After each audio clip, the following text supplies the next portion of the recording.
What's up, guys? Welcome to a hopefully not frantic lightning episode. If you've seen my last few lightning videos, you probably know what I'm talking about when I say frantic. I usually get really frantic when it comes to lightning, and daytime lightning is what we're after. Again, this is round 3. I'm hoping it's going to go a little better this time. So we've got that darkness behind me, and it's putting down some bolts that are pretty good. So I've got my telephotos with me. It's too wide for wide. It's too much for wide. So I came to this, pretty much this exact spot with these big, beautiful Troyas last night, and I didn't vlog because I was frantic. And I was using all 3 of my cameras, shooting time lapses in different directions, and I got a lot of this really cool stuff that I'm happy with, but it's nighttime stuff. And I want to try for some daytime stuff again while we've got these good clouds. So I'm going to show you how I'm going to set up in my process and elaborate some more thoughts on the daytime lightning stuff, because it's definitely the hardest time and light conditions and all that to capture lightning, but we're going to see if we can do it. All right, well, I just realized that I need my big tripods to shoot with the telephotos and the height and all that. Got my little tripod on me. Looks a little weird, but what are you gonna do? The bolts are dying. I think that storm, at least the electric part of it's breaking up, but still gonna go ahead and throw something on it, and we're gonna see what happens. So like I've said in a lot of other videos, daytime lightning is the hardest, and it's the hardest because of the ambient light. It'll really wash it out quick. So what you got to do is get a really steady tripod. The birds know that I'm setting up my 1 to 500, and they're all around me. There's a cactus wren right over there. There's 3 different kinds of sparrows right there. There's a meadowlark. There's a thrasher. If you didn't know, I'm a pretty big birder too. I do a lot of wildlife on my channel. All right, so I don't want to shoot at f32. I'm going to try to put a filter on. I'm going to see what we have. So ideally, I want half a second or less. That's going to be probably optimal. So I'm going to try to find the darkest ND filter I have, which I think is this. This is a 9-stop. This is actually a video filter. I don't like to use it very much, especially for photos, but you got to use what you got to use. So this is a 9-stop, 5 to 9-stop variable ND filter, which I normally just use for vlogging. But seeing as how this is the darkest I have, that's what we're going to be using. I'm going to take it off auto ISO. I want it on 100 ISO. I want it on probably, I'm going to start with 16. I don't like to go higher than f16 for my aperture, because we're going to get pretty bad diffraction. I'm going to see if this can get me down to, oh wow, cool, I could go down to f11.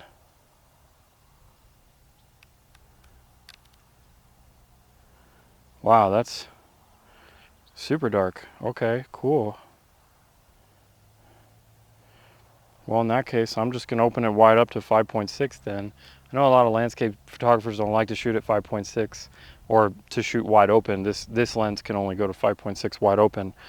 But the point is, of all of this, for me, is that I have a really dirty sensor, and I just haven't gotten around to cleaning it yet. So that means that wide open is better because it's gonna blur past all of that yucky business. So now I'm just going to zoom in and make sure that I have manual focus locked on the horizon. If you wanted like a really legit image too, it'd probably behoove you to focus stack.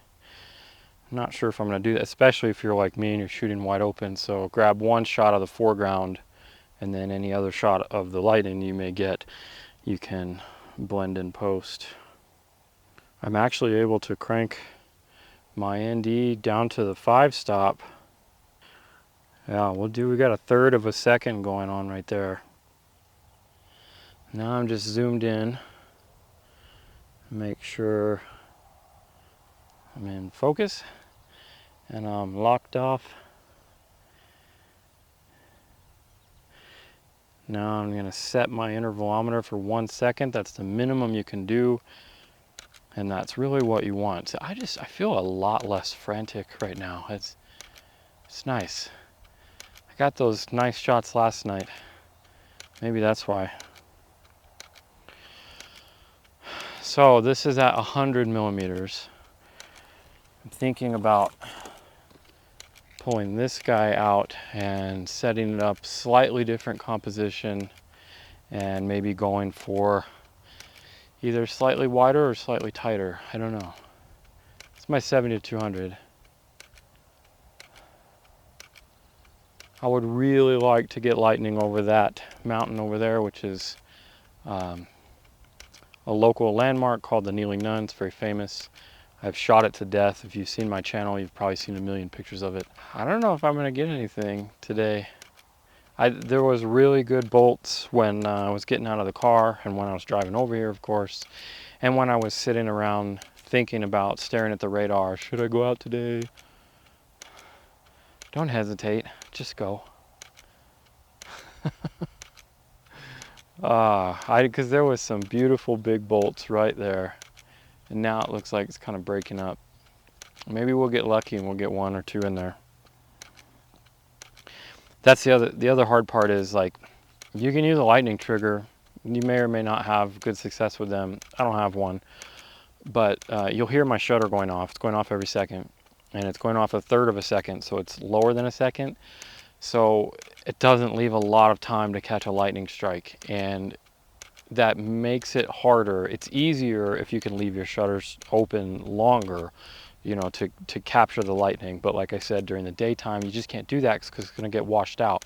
So it just makes it harder, even doing the time lapse without a trigger, to just luck out and get one of those bolts in that, in my case, 1/3 of a second time frame every second, because it could easily just come in that second interval, and that sucks. All right, well, we're just going to sit here and wait for a few minutes. I'm going to see if I can set this up. Maybe. At least we've got nice storm time lapses, so that's the benefit of coming out here for me, being a time lapse photographer, is like, I'm not just going to be out here for one shot. I'm going to be out here for an entire time lapse, and I'm going to get some nice time lapses regardless. I was just about to pack it up. Okay, I'm not going to pack it up. I got one. That is pretty cool. Right as I was talking to you guys, a couple more hit. So I am going to just turn that back on and let it go for a few more minutes and see. I was looking at the radar, and it kind of looked like it was all breaking up in terms of the electricity part of the storm, but there's still a chance for a few more bolts. So luckily, I have kind of the composition, the best composition I could hope for in this area right now. Is I've got some Nichoyas in front, but because I'm using that long lens, I don't want to be too close to the Nichoyas, because photo stacking cacti when you're like close to them is really difficult because of all the little thorns and stuff. So being back away is also going to help with more things being in focus. It's also having that bit of a compression to make, I mean, the Kneeling Nun is, you know, it's more than 10 miles away from me, that mountain range right now. But even at 100 millimeters, there's enough compression to bring it just a little bit closer. And that shot that I showed you on the back of the screen, I think looked pretty decent. I'll probably clean up some of those rooftops and yucky houses and stuff down there, pull those out a little bit. But now that's making me want to put the 200 even tighter over the Nun. Okay, I found one more shot. I stopped this one. I found one more shot that I want to try to get before that stuff completely dies. And it's over here behind me. And that stuff, I'm gonna go walk you over there so that we can try to set it. This is gonna be definitely more of a focus stacked shot because the cactus that I'm shooting is closer, even if I back up quite a bit. So I'm gonna show you how I'm gonna do that. Okay, I gotta be really careful not to back up into that. That would be painful. All right, so much lower. Shoot, that was too low. There's just no pleasing. No pleasing. All right, that's perfect. I will show you guys in just a second. All right, so there's the back of my screen. You can see how the cholla is perfectly framing. The Kneeling Nun is right in the middle there. And if we get any bolts over that, how we had it earlier, that's going to be just perfect. You can see the same settings, f5.6, third of a second, YSO 100. We're at just over 100 millimeters right now. I think that's going to look pretty cool if I get a bolt like that. All right, well, I'm going to stop it there. I'm going to check. I think I got one, maybe two from this composition. And in this case, I guess that's all I can hope for. And it's not the most exciting thing in the world. Sometimes you think landscape photography is going to be super exciting, and sometimes it's not. And sometimes you think it's not going to be super exciting, and then it blows your mind. I really do like this composition. Oh, I think I got one. One. That's all it takes, you know. I would have liked more, but that's okay. All right, I'm gonna wrap it up here. I'm gonna go back home and start dinner because I'm starving. Make some tea. The usual. Check out these images. But I'll if I haven't already, I'll post it right now. Here's the image that I got. Pretty stoked that I got something because I just didn't think. By the time I got out here and got set up, it just felt like all the good bolts were gone. And the closer ones were, but we still got these few back in the distance and these two compositions. So that made me happy. And that's all that matters. So if you have any questions about anything that I went over or didn't go over concerning, you know, how I set this up or, you know, my thought process or whatever, leave that down below and, you know, I will definitely answer you. Hit that like button if you have made it this far because that's the best thing you can do for my channel and I really appreciate it. Thanks for watching. I'll see you in the next one. Did you guys notice my outfit? This nice blue shirt with these camo pants. This is what happens when you do things last minute and just wearing like normal shorts and I ran out the door. Luckily, I always keep my camo pants and my wildlife gear in my car. Otherwise, this would have been a very spiky, very itchy, very painful episode.